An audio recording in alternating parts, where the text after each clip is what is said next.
Coucou mes petites étoiles, j'espère que vous allez bien. Je vous retrouve aujourd'hui pour le petit bilan du petit mois, petite lecture. Pourquoi j'ai dit petit bilan? Eh bien tout simplement parce que je n'ai pas lu autant de petits livres que je l'espérais.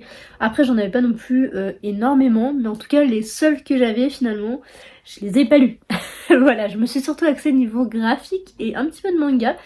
Donc c'est pas plus mal en soi. Ça m'a permis de découvrir certains romans et graphiques que je n'avais pas eu l'occasion avant. Mais je suis un petit peu pas déçue, mais en même temps je me dis bon, c'est un peu dommage de ne pas avoir lu autre chose, mais en même temps quand je vois le mois de février j'ai quand même lu 15 livres, donc ce n'est pas rien, mais après il y avait 5 relectures, donc bon. Je vais donc commencer par les romans que j'ai lus, et dans un premier temps j'ai lu Un psaume pour les recyclés sauvages, que j'ai lu donc en lecture commune avec ma copine I Read and I Know Things, si je me trompe pas, donc sur Instagram. Et du coup je suis très contente parce que c'est elle qui me l'avait énormément recommandé, et franchement mais quelle découverte, c'est une vraie claque. Pour le coup j'ai pas eu un coup de cœur comme elle, mais franchement c'était une très bonne lecture, dans le sens où ça m'a beaucoup parlé sur l'aspect écologique, etc. On suit un personnage aussi qui est ni homme ni femme, finalement il est non-binaire si je me trompe pas, et on dit donc le pronom IEL, donc c'est assez intéressant aussi de voir ça. On a aussi des robots qui sont eux aussi un peu non-binaires, donc c'est aussi intéressant de ce point de vue là. Donc ça c'est un petit détail, mais en vrai je trouve ça quand même important de le souligner parce que là franchement en regardant ma bibliothèque je suis incapable de vous donner un roman avec un personnage non binaire, donc c'est quand même, enfin faut le souligner je trouve, parce que du coup ça peut vous permettre à vous d'en découvrir et justement de voir un petit peu l'écriture, comment ça marche, etc. Moi je sais que à certains moments ça me perturbait d'avoir justement le prénom Yel, parce que j'arrivais pas toujours dans ma tête à me dire c'est écrit Yel, et en fait c'est juste la sonorité qui m'a un peu perturbée, mais en soi ça change rien, on s'en fout, enfin c'est juste voilà, c'est juste qu'on n'a pas forcément l'habitude, puisque dans les romans on a toujours des il, des elle, et là du coup c'était intéressant de voir justement qu'il n'y a pas que ça finalement, il n'y a pas que ni l'un ni l'autre, il y a les trois. Et du coup comme je vous le disais, je suis super heureuse de l'avoir découvert grâce à elle, parce que en plus du coup de ce point là que je viens de vous parler, il y a aussi le côté donc écologique, comme je vous disais, qui est vraiment hyper important, de voir en fait comment les humains ont pu passer de ce qu'on est actuellement à en fait au retour aux sources de la nature, parce que finalement quand on regarde dans tous les ouvrages vraiment qui sont écologiques, à chaque fois on a toujours ce retour à la nature, et je trouve ça extrêmement dommage en fait de ne pas l'avoir déjà en tant que qu'humain vivant, enfin parce qu'on va pas attendre des siècles et des siècles pour revenir à la nature. Enfin là on construit, mais au bout d'un moment il faut arrêter, la planète en peut plus, nous on n'en peut plus. Donc, en fait je trouve ça hyper intéressant de voir comment l'autrice, donc Becky Chambers, je suis désolée je vous l'avais pas dit, édité chez La Talente, si ça vous intéresse, mais du coup je trouve ça vraiment hyper intéressant de voir justement à quel point à chaque fois la nature revient, et à quel point ça a été hyper bien mené, il y a eu beaucoup de questionnements, beaucoup d'enjeux, etc. Et cette lecture est hyper enrichissante, et franchement je peux que vous conseiller d'aller lire. C'est pas un coup de cœur pour ma part, mais franchement je crois que je lui ai mis 5 sur 5, et je pense que je vais rester sur 5 sur 5 parce que il est trop bien. Le deuxième de ma petite palle que j'ai lu, c'est donc Blackwater, le tome 1, donc La Crue, et écrite par Michael McDowell et édité chez Monsieur Toussaint Louverture. Alors cette lecture a été très particulière, donc déjà je l'ai lu en lecture commune avec Clémence et Candice, et en fait, on a toutes les trois un avis assez similaire, mais en même temps assez divergent, dans le sens où en fait on trouve que l'histoire est très bien menée, enfin il n'y a pas de souci. On suit donc une famille durant les années 1900 et quelques, enfin au XXe siècle. Et en fait c'est hyper intéressant de les suivre, sauf que il y a un personnage qui est là pour que tu l'aimes, sauf qu'en fait à la fin tu le détestes. Et en fait tout le long, enfin même tout au long du roman, en fait tu te dis je l'aime, mais je la déteste en même temps. Et elle est tellement particulière, parce que c'est une jeune femme qui s'appelle Elinor, du coup. Elinor, non, je crois que c'est Elinor. Mais du coup, vraiment, elle est très particulière, et l'ambiance est propre à elle-même, assez glauque et assez... Ça fait un peu comme un huis clos. Enfin, en fait, c'est ouvert sur le monde, mais en même temps, il y a quelque chose qui fait que ça se renferme, en fait. Et je saurais pas trop expliquer pourquoi j'ai aimé ce roman. Mais franchement, il m'a donné une belle claque, parce que j'ai vraiment aimé l'ambiance. C'était très glauque et j'ai adoré ce côté-ci. Donc vraiment j'aime les romans un peu horrifiques, un peu glauques apparemment. Et d'ailleurs il y a des passages, donc c'est pas vraiment du fantastique, faut pas croire ça, c'est pas non plus... c'est pas vraiment science-fiction, mais il y a des passages assez marquants dans le sens où tu te dis est-ce que c'est réel, est-ce que c'est irréel, tu sais pas trop en fait, mais c'est pas non plus du fantastique, c'est pas de la fantaisie, il y a pas de magie, ni de sorcier, ni de sorcière, bien que certains aient pu le dire ou le comprendre comme ça, il y a pas du tout ça, c'est juste des événements qui se passent, qui ne devraient pas se passer, et c'est assez étrange, mais en même temps c'est hyper intéressant. Si jamais vous voulez plus d'informations, je vais essayer de faire mon post assez rapidement sur Instagram, mais sinon vous pouvez me retrouver là-bas, j'en ai déjà parlé, j'en reparlerai incessamment sous peu, donc n'hésitez pas. Ensuite, pour les cours, je devais lire L'automne du patriarche de Gabriel Garcia Marquez, et du coup édité chez Le Livre de Poche. Comme vous pouvez le constater, j'ai lu 86 pages, donc en fait c'est les pages toutes moches là, qu'on voit où j'ai tout écrit, enfin c'est n'importe quoi ce que j'ai fait. Bref, mais c'est un livre de cours, je m'en fous, en plus il est nul, de chez nul. Donc voilà, mais je ne l'ai pas lu du coup durant le petit mois petite lecture, enfin je suis toujours en cours, mais les annotations me prennent beaucoup de temps et comme c'est pour les cours, je préfère y aller quand même relativement doucement pour bien comprendre et pas perdre mon temps à le lire, en fait ne rien comprendre et devoir le relire ou chercher des résumés etc qui vont mélanger les pédales. Du coup je prends mon temps, mais je lis genre 10 pages par jour même pas, hein. Tellement c'est long, tellement c'est chiant, tellement c'est inintéressant, donc celui-ci pour le coup, mais ne gaspillez pas votre argent, il coûte combien? 7,40 en plus, 7,40€. Et bah franchement ça mérite même pas un centime de ma poche. Je suis un peu deg de l'avoir acheté pour ça, mais je n'avais pas le choix. Mais en fait à étudier ça va, quand la prof en parle et tout c'est quand même intéressant parce que c'est mis en parallèle avec celui-ci qui est les bêtes sauvages. En attendant le vote des bêtes sauvages, que je n'ai pas lu d'ailleurs, enfin qu'il faut que je lise, ce serait peut-être bien, voilà, mais du coup, en tout cas, c'était quand même intéressant de les étudier, mais alors pour le coup, à lire, mais c'est une souffrance. Le mec, donc là, Garcia Marquez, il ne connaît pas les points, il connaît pas les majuscules, les virgules, il a du mal, hein. Franchement, pour pas vous mentir. Des fois, il y a des... Alors, je sais pas, parce qu'en plus, je vois un cercle, du coup, avec la ring light, mais il y a des pages, où en fait, ça c'est une phrase pour lui, et des fois, ça fait plusieurs pages comme ça. Autant vous dire que c'est un calvaire à lire, c'est insupportable, c'est... En plus le vocabulaire, mais au bout d'un moment faut se détendre, hein. Donc voici côté roman, je devais lire aussi ces trois-ci, donc Tragic Circus, La tête hors de l'eau qui était une relecture donc c'est pas très gênant, et Riposte, que je n'ai pas lu mais qui me tente toujours autant, donc je sais pas quand je les lirai. En vrai, pour le coup, je vais pas m'avancer, je ne peux pas vous dire. Peut-être que je me ferai celui-ci pour le printemps parce que j'aime bien quand même la couverture, etc. Je l'avais déjà lu au printemps, mais en 2019, je crois, ou 2020. Donc autant vous dire que ça date, mais en tout cas je les ai pas lus, à mon grand désespoir, mais j'ai fait de très belles lectures au mois de février, comme je vous dis j'ai lu 15 romans, enfin 15 livres en tout, ce qui est énorme, donc je vais pas m'en plaindre, c'est pas grave si je les ai pas lus, mais j'ai quand même envie de les découvrir. Bon bah celui-ci je le connais déjà, mais celui-là c'est vrai qu'il me tente vraiment beaucoup. Côté manga, je devais lire les Orange que je n'ai toujours pas lu, du coup les 7, vraiment j'avais lu le tome 1 il y a quelques temps mais je l'ai pas continué du moins, et je vais lire aussi ces deux sagas, donc l'Atelier des sorciers et Silent Voice. Je n'ai lu aucun, enfin du coup si ces deux-là je les ai lus, c'était des relectures, mais je voulais pouvoir poursuivre et finalement je ne l'ai pas fait, donc c'est un peu dommage. Finalement j'ai pas non plus lu énormément de mangas, du moins j'en ai pas souvenir, enfin non, il y a que ces deux-là.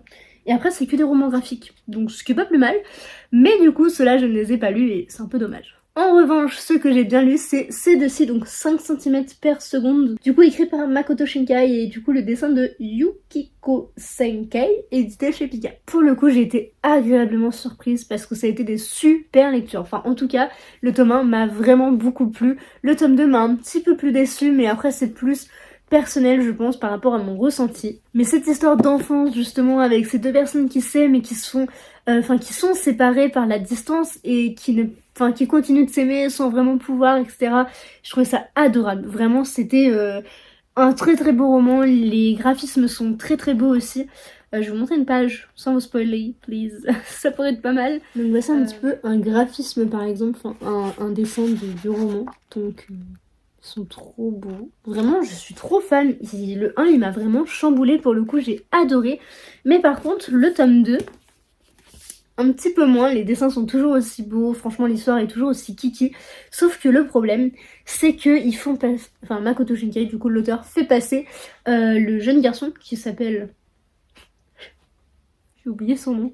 Mais du coup, il fait passer du coup ce garçon pour un espèce de bourreau des cœurs, alors qu'en fait, il ne l'a pas choisi, etc. Enfin, c'est vraiment le monsieur gentil attentionné, mais qui fait tomber toutes les nanas, mais en fait, il en fait pas exprès. Et du coup, ce côté-là m'a un peu... Enfin, j'étais en mode, bah c'est bien, mais on s'en fout. Et du coup, vraiment, je me suis dit, bah... Oui, mais ça apporte rien à l'histoire, c'est un peu dommage en fait de montrer un garçon comme ça. Donc certes, il est gentil, il en fait pas exprès, mais du coup, ça rajoutait rien. Et ça m'a un peu déçue par rapport à celui-ci. Et la fin, j'avoue, je m'y attendais pas du tout, c'était bien, mais un peu dramatique. Enfin, non, mais pour moi, c'était dramatique, j'étais vraiment triste que ça se finisse comme ça. Moi, en même temps, ça montre aussi que les fins sont pas toujours heureuses. Donc, je vous spoil pas vraiment, mais... Moi j'ai quand même aimé, même si j'ai aussi détesté cette fin, donc je suis un peu encore mitigée sur celui-ci, je sais pas comment... Franchement je sais pas ce que j'en ressens, mais ce que je ressens, c'est un peu plus français. Mais du coup je peux quand même que vous recommander ces deux petits mangas, en plus il y en a que deux, c'est donc une duologie, ce qui est assez rare quand même.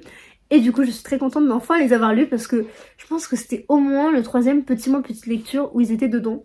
Au moins le deuxième sûr, donc fallait peut-être un jour que je les sorte. C'est chaussette et je suis très contente. Nous passons donc au roman graphique, j'en ai lu donc 2 sagas et la première que je vais vous présenter, il y a une relecture et 2 découvertes, c'est donc les grosses bricasses de l'Or Olympus, voilà. Donc du coup, le tome 1 c'était une relecture et franchement ça m'a toujours pas plus conquis que ça. Voilà, il y a une scène de viol, je tiens à le préciser dans ce roman graphique. On n'en parle pas beaucoup parce que tout le monde est en mode « Waouh, c'est trop bien, c'est génial et tout ». Je suis désolée, c'est pas fifou. Enfin, je vais me faire taper dessus, hein. À tout moment, ma chaîne va disparaître parce que j'aurais dit ça. C'est pas grave, je vous donne mon avis. Moi, je n'ai pas trop aimé l'Or Olympus, déjà pour cette scène, mais aussi parce que, bah, en fait, l'histoire n'avance pas, tout simplement. Il m'a fallu 3 tomes pour atteindre quelque chose dont je vous reparlerai un petit peu plus tard, mais vraiment 3 tomes pour tout ça. Enfin, c'était long, un tome ça aurait pu être plié, et certes les dessins sont pas si mal, donc je vais essayer de vous en montrer quelques-uns. Et encore, je suis pas non plus une grande fan des dessins, c'est assez moderne, certes, mais bon. Bon, c'est pas forcément le meilleur exemple, mais je sais pas qu'est-ce que je pourrais vous montrer comme image sans trop vous spoiler. Ça. Voilà, non, c'est pas... En vrai, c'est pas si mal, mais je vous le recommanderais pas, déjà, ça c'est sûr. Si je devais vous donner une ordre d'idée niveau âge, je dirais peut-être 15 ans, parce que 13 ans, c'est quand même assez jeune. Et les scènes qui se passent, il y a des moments, même les réflexions qu'ils ont, bah, je trouve que c'est un peu limite parfois, donc vraiment... Je vais me faire taper dessus, ça va être affreux. Mais voilà, franchement, j'en ai pas forcément pensé que du bien. Ça aurait pu rester sur Webtoon, sachant que c'était gratuit. Donc je suis contente de pas avoir dépensé plus d'argent que le tome 1, parce que du coup la suite on me les a prêtés. Mais voilà, franchement je pense que si j'arrive à le trouver, je lirai la suite sur Webtoon. Sinon je verrai pour qu'on continue de me les prêter, ou j'irai à la médiathèque, je n'en sais rien. Mais je ne compte plus les acheter moi-même. Le 1 m'a suffi, franchement la première fois que je l'ai lu, je voulais le revendre aussitôt. J'ai fait l'effort quand même de le garder, de le relire parce que mes copines de Rouen m'ont dit, enfin une partie m'ont dit c'est trop bien et tout, faut que tu relises pour essayer de changer d'avis. Bon, je n'ai toujours pas changé d'avis, c'est un peu mieux. Il y a certaines scènes, par exemple, il y en a une avec Psyché que j'ai vraiment pas mal aimé, et ça c'est grâce aussi à un des livres que j'ai lu en cours qui finalement m'a un peu aidé à plus s'accrocher à cet univers, donc bon, ça va, mais... Voilà, c'est pas vraiment la meilleure saga que je vous recommanderais quoi. Ensuite j'ai lu le tome 2 et franchement je crois que c'est le pire des 3 tomes. C'est affreux dit comme ça, mais vraiment ça ne m'a pas du tout conquis. Celui-ci, pour vous dire, j'en ai même pas vraiment souvenir, puisque bah, je l'ai trouvé pas fifou, ça a pas plus avancé, les réflexions sont toujours pas plus poussées. Et il y a quelque chose donc par rapport à ce viol justement qui n'est pas résolu, et moi ça m'a un peu énervée, donc bon. Voilà, je pense que je vais aller assez rapidement par rapport à celui-ci parce que... Voilà quoi. Ensuite nous arrivons sûrement au meilleur des 3 tomes, c'est-à-dire donc le tome 3, qui vraiment enfin pose les mots sur le viol du tome 1. Il a fallu 3 tomes. C'est pour vous dire à quel point l'histoire est longue et prend son temps durant, dans cette histoire. Je pense qu'au webtoon c'est un petit peu moins, ça se sent un peu moins, vu que c'est pas fait par livre, et bah vu les briques, franchement, enfin moi je me voyais pas dépenser mon argent pour des grosses briques comme ça, qui n'avancent pas, très sincèrement. Pour le coup celui-ci m'a plus plu, même les graphismes et tout, je les trouve beaucoup mieux. Ah, un petit marque-page qui est en train de tomber, pardon, je ne l'avais pas vu, mais du coup, franchement, je trouve qu'il est beaucoup mieux, il est plus construit, ça avance enfin, il y a vraiment des choses qui se passent qui sont beaucoup mieux et qui permettent à l'histoire d'évoluer, etc. Et enfin, franchement, j'ai trouvé, un sens à l'histoire et une évolution, et du coup, ça m'a beaucoup plus plu. Ça reste une histoire que j'ai notée quand même 3 sur 5, je crois, mais le 1 et le 2, pardon, je pense qu'ils valent moins. Mais le 3, il vaut quand même 3 sur 5. Donc c'est une petite évolution. Mais vraiment, le 2, je vous le recommande pas du tout, quoi. Mais il faut bien passer par là pour comprendre la suite. Donc c'est chiant, mais il faut y passer. Mais du coup, voilà, c'est mon avis vraiment général et très basique sur ces romans graphiques. Donc je ne vais pas m'attarder dessus, puisque dans tous les cas, je n'en dirai pas forcément que du bien. Mais si, je vous recommande le tome 3, quand même. Il est quand même pas si mal non plus. Ah si, je voudrais dire un dernier truc du coup par rapport à ces romans graphiques niveau mythologie grecque, etc. Je trouve qu'il est plutôt bien repris. Sauf un personnage qui est donc Apollon, qui lui pour le coup me déçoit mais du tout au tout. Donc en vrai je ne sais pas, forcément je connais pas hyper bien la mythologie, donc je pourrais pas vraiment donner mon avis. Mais par exemple au mythe de Psyché et Cupidon, enfin du coup Eros, je l'ai vraiment trouvé bien fait et du coup ça change un petit peu. Enfin autant Hadès et Perséphone, bon, c'est pas hyper bien fait. Mais ça reste une réécriture, donc ça peut pas être parfait, ça doit pas être pareil, sinon bah, ce serait du plagiat. Mais du coup, pour le coup, ce qui se passe à côté avec les différents personnages de la mythologie grecque, ça va, c'est pas si mal, donc il y a quand même quelques points positifs à cette histoire. Et enfin, nous arrivons à la crème de la crème, c'était donc 4 lectures, les Heartstopper de Alice Oseman, et du coup édité chez Hachette Roman dans la version française, parce que je les ai en français, voilà. Moi je me suis pas cassé les pieds, j'ai pas été chercher plus loin, je voulais les lire vite, alors voilà. Mais du coup je les ai achetés quand ils sont sortis, et du coup je les ai relus, déjà je crois que c'était la 3e ou 4e fois là que je les relisais. Donc ça montre un peu à quel point j'aime ces romans graphiques. Le 1, bon bah il est toujours aussi lent mais mignon, et franchement j'ai tellement d'attache pour Nick et Charlie, c'est inexplicable. Franchement, il y a des fois je me dis mais pourquoi j'aime autant cette histoire, c'est une romance, etc. alors que t'es pas fan de romance. Qu'est-ce qui fait que tu aimes autant cette histoire? Et bah je sais pas. C'est tellement, juste il y a tellement de bienveillance, tellement d'amour et de passion dans ces romans graphiques, enfin... Je sais pas, c'est beau mais en même temps c'est pas tout rose et ça montre un peu la vraie vie au final. Même si du coup ce tome 1 est un peu plus introductif et du coup j'ai quand même adoré. Le tome 2, pareil, ça continue dans sa lignée, j'aime toujours autant, c'est toujours aussi kiki, enfin... Ah, j'adore, franchement, un pur plaisir de découvrir du coup Nick et Charlie, Tara et Darcy, enfin tous les personnages. J'adore Tori toujours autant et franchement un vrai plaisir. Le 3 devient un petit peu plus... pas sombre, pas dans ce sens-là, mais il devient un peu plus axé sur certains problèmes de santé, notamment l'anxiété, les troubles alimentaires, etc. Et je trouve ça hyper intéressant, enfin intéressant pas dans le sens oh c'est super bien, dis donc, qu'est-ce qui se passe? Non, non, c'est vraiment dans le sens... de découvrir un petit peu comment ça se passe dans la tête de quelqu'un. Donc je pense qu'Alice Oseman, comme pour tous ses romans, a fait énormément de recherches et ça se sent quand elle écrit. Il y a aussi des références à la fin au cas où quelqu'un ait besoin. Et franchement, un pur plaisir, j'aime toujours autant. Là ils sont à Paris donc ça me fait beaucoup rire, c'est trop kiki, c'est trop mignon. Et du coup de voir en fait toutes les étapes, etc. et puis leurs relations, je les aime trop. Voilà. Et du coup j'enchaîne avec le dernier tome, donc le 4e, enfin du coup c'est l'avant-dernier mais le tome 5 n'est toujours pas sorti. Et du coup celui-ci est vraiment un peu le passage où il aborde encore plus tout ce qui est troubles alimentaires, anxiété, etc. Et encore une fois je trouve ça hyper bien mené, hyper bien décrit, hyper bien expliqué. Et puis ça montre aussi que finalement, c'est pas parce que leur vie est belle et mignonne que tout est beau, tout est rose. Enfin, je sais pas comment expliquer, mais il y a tellement de bienveillance et d'amour dans cette petite histoire, mais en même temps, c'est tellement des sujets importants et... Je sais pas. Vraiment, j'aime juste cette histoire. Enfin, ces 4 romans, déjà, je peux pas les dissocier, hein, très sincèrement. Je peux pas en lire un sans les 3 autres. Franchement, je suis trop contente de les avoir relus parce que ça m'a ramené une petite boule de douceur quand j'en avais besoin. Et ça fait du bien. Voilà, donc je pense qu'en vrai, il y a moyen que je les relise cette année parce que je suis une grosse malade et que j'adore les relire. Mais vraiment, des grosses pépites et je peux que vous les conseiller de les lire et de les relire et encore parce que c'est impossible de s'en lasser. C'est comme la série, je l'ai regardée mais peut-être 4, 5, 6 fois, je ne sais plus à force. Non, en vrai 6 fois j'abuse, mais je pense que je l'ai bien vu au moins 3-4 fois. Tellement, j'adore en fait. C'est trop bien. Voici donc pour le bilan de mon petit mois petite lecture. Il n'est pas énormissime, mais je trouve qu'il est un peu plus riche que les autres années. Je suis très contente d'avoir fait certaines découvertes, des relectures, des très bonnes relectures d'ailleurs. Après, il y en a beaucoup comme les L'Or Olympus. Je sais pas si on peut vraiment les compter parce que c'est quand même gros, mais en même temps, c'est des romans graphiques qui se lisent à une vitesse mais phénoménale parce que vraiment, je crois que j'ai lu les 3 dans la même après-midi. Tellement ils se lisent vite et tellement il n'y a pas de texte en fait dans le roman. Bref, ça c'est un autre détail, mais du coup, je suis très contente en fait d'avoir autant lu et autant avancé dans toutes ces lectures. Sur ce, j'espère que cette petite vidéo bilan vous aura plu. N'hésitez pas à me dire ce que vous en avez pensé parce que j'oublie très souvent de faire des bilans à mes challenges, mais c'est peut-être bien quand même que je le fasse de temps en temps. Là, j'y ai pensé, je me suis dit, allez, fonce parce que sinon tu vas oublier. Du coup, j'espère que ça vous aura plu. N'hésitez pas à me dire tout ça en commentaire, votre bilan du petit mois petite lecture, si jamais vous y avez participé ou si vous avez fait d'autres challenges. Enfin, ça arrive, il y en a plein, il y en a tellement que vous pouvez en faire plein. N'hésitez pas à me dire tout ça dans les commentaires et puis du coup je vous dis à très vite pour une prochaine vidéo. Bye!